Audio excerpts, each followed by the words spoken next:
કેન્દ્રીય ગૃહ અને સહકાર મંત્રી અમિત શાહ મહેસાણાના પ્રવાસે છે। વિજાપુરના પિલપાઈ ગામમાં ધાર્મિક કાર્યક્રમમાં તેમણે હાજરી આપી। ગોવર્ધનનાથજી મંદિરમાં મૂર્તિ સ્થાપન કાર્યક્રમમાં અમિત શાહ હાજર રહ્યા।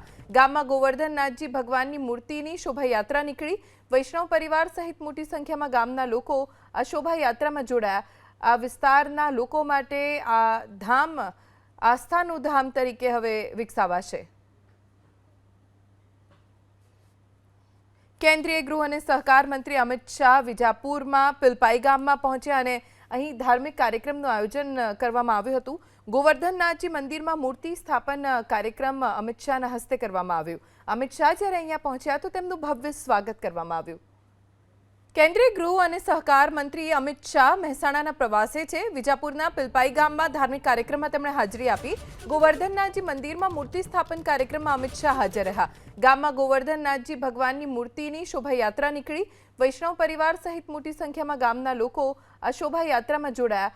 આ વિસ્તારના લોકો માટે આ ધામ આસ્થાનું ધામ તરીકે હવે વિકસાવાશે।